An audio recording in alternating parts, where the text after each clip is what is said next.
Howdy gamers, Old Gamer Guy here. I was expecting to buy at least one more game before Dragon's Dogma 2. I did not expect it to be this game, but such is life, such is gaming, and I'll go ahead and spoil the end of the video by telling you that I'm glad that I did buy this game. I just kind of bought it on a whim, and I'm glad I did. So this is a first hour impressions video where I basically play for an hour and then I edit it all down and talk about my very vague first impressions of the game. And we only have one little island here to begin with, and I will be on this island for the entire video, but at the end you will see that other islands have been unlocked. This is actually a little bit over an hour of gameplay because, as you will see, I messed up my initial layout and I ended up deleting the whole thing. But never mind that, we'll get to that. You can see by that outline, that dashed outline, there is a part of this island that is not available initially, and that became a problem for me because I did not lay out my streets very intelligently. But we'll get to all that. Right here I'm just going through the movement tutorial, and you know, I'm the old gamer guy, so it takes me a little while sometimes when I'm switching between games to get a handle on the controls, and this game was really no exception. I was a bit awkward at the very beginning, but the controls are pretty simple. It really mostly involves the R1 button and the right analog stick. But here we are, we're about to start building. We start off with a seaport, and there's a little street sticking out there from the seaport. The main menu is attached to my left hand, and it's just basically a bunch of bubbles that you can pop with your finger to make the choice. So I chose the road there, and I'm able to look around when I'm doing this. And we're going to go ahead and lay out just a long street here coming out of the seaport. And this is going to be the only part of the my initial build that's going to survive. But you're going to see here in just a second what I'm talking about. I ended up running out of space, and the objective is to grow your town to level 10. And I think I got to about level 5 when I realized that all of this was a little bit too awkward, and I needed to rethink my entire layout. So here I am using the bulldozer tool. And the good news is this is about 20 or 25 minutes into my hour. So by this point, I've gotten at least a little bit better at the controls. So it should look quite a bit more smooth going forward than it would have otherwise. But you can see I'm laying out another street here, and as I do that, you can see on each side of the street there are 2 squares. And when we lay out and start to put our buildings down, we can choose between residential, commercial, and industrial. And each row of those squares can be one little block of either residential, commercial, or industrial buildings. And you'll see what I'm talking about here in a second, because I'm going to lay out the site here for the building of the homes. And I left off that one on the end there. I didn't do that on purpose, but this will be a good explanation for what I was saying. So there you go. I just added in that one little rectangle there at the end. And now I'm switching over to some commercial property here. The residential areas, the people don't like it if they're too near the industrial areas, so I'm putting the commercial areas in between. And if all of this is color coded, as you can see, the residentials are green, the commercials are blue, and the industrials are yellow. And we get a visual representation of which one is needed in a particular moment, and I'll point that out here in a minute. But it's telling us we need a wind turbine. They also don't like to be able, they don't want to be too near the wind turbines, so you can't put those too near the houses either. The people are very demanding. We need water. We need to put these things next to roads. And there you can see I put down a few extra roads. I edited out the parts where I'm just kind of staring at the map and trying to figure out what I want to do next. But here I am putting in some industrial buildings. And now the people are complaining about a lack of cell reception. Man, this AI is getting really creepy. That is just so human. But never mind that, because I just noticed a couple of houses are on fire. So I think I'd better build a fire department. What do you think? I don't know. That's what my big brain tells me to do. So that's what I'm going to do. And the good news is the firemen, or fire people, I guess, get to work almost immediately. There goes a plane flying by, which of course looks much cooler in VR than it will on the flat screen. But here's what I was talking about with the visual representation of what is needed.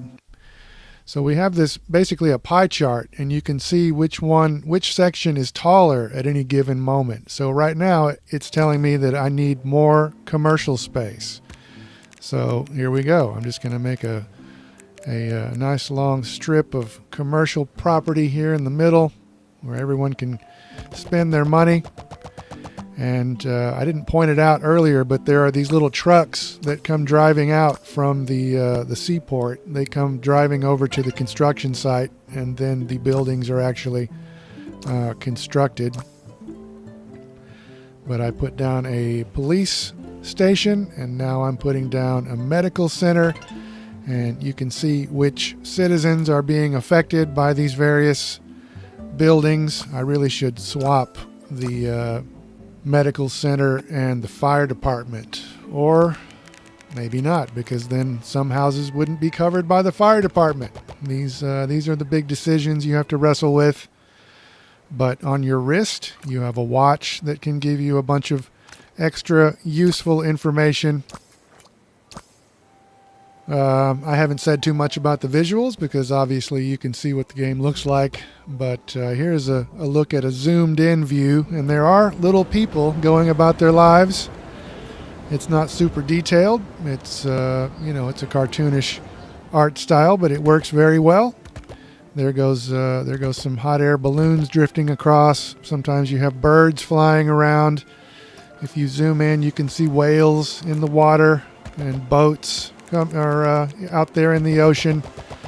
But I've reached a point here where I'm actually leveling up my village, and we have unlocked that locked region. And we get a little celebration with some balloons and some fireworks. And now I can extend that road over to this other side of the island. I have a little bit more space to work with, which is always nice. And I guess I should owe you an apology, really, because since I skipped all of that early building, you didn't get to see all the fireworks and balloons going off, all that happy time. But never mind that. We have unlocked attractions. And so they are down here in our bubble menu. And we have in the beach category, beach huts, deck chairs, and a lifeguard hut. And they've all got particular places where they need to be built. And then over here we have a flower bed, a zen garden, a playground, a scenic stop, helter-skelter, and an anchor park. There I put down some beach huts and a lifeguard hut. And we are leveling up again, I think. Or just about to. There goes another airplane. Putting down some industrial zone here. I put a park there in the middle of that industrial zone because the parks, they function better if you put them near the industrial areas. So the more industrial areas around the park, the more good it does you, which I guess is making your people happy. But we have unlocked a school. I'm going to build it here, which will cause some of the housing to be destroyed, but we put our school in right there, and we are leveling up once again, level 8, and we have unlocked an aquarium, which boosts residential happiness. My roads are getting a little bit whack again, but we're just going to fight on through it. I'm not going to delete it all again. And it took me a little while to make up my mind, but I finally did place the aquarium right there. And you can see every once in a while those buildings, I think, kind of upgrade themselves as your population climbs. Here I'm putting down some beach chairs and some more lifeguard huts, and it looks like we're leveling up again to level 9, and we have unlocked a pier. This will boost our commercial income, and it needs to be on the coast, obviously. There go some more hot air balloons. But we have, before I even built the pier, I unlocked the City Hall, which will be our final upgrade. But I need to go ahead and put our pier down over here. But I do like this a lot, actually. It's very relaxing. I like the music. The visuals are not super detailed, but you know, there are some nice details in there, like the whales in the water and things like that. The birds flying around. Here I am trying to put my City Hall down, but you will see that I don't have enough funds just yet. Time is passing in the game, even though there's not really a day and night cycle. But as the weeks pass, you can watch your money build up, and now I have enough cash to put down my City Hall. And it boosted the happiness for just about everybody. There's a few people over here that don't have cell phone reception, but it's telling us that we have unlocked new islands. So screw those people. I guess I can come back here if I want to come back and make those people happy. But for right now, we can go into our bubble menu, and right up here at the top right, we have the world map. There is Seagull Point, if I want to go work on that some more. And now we have 3 more islands that look like 3 different biomes.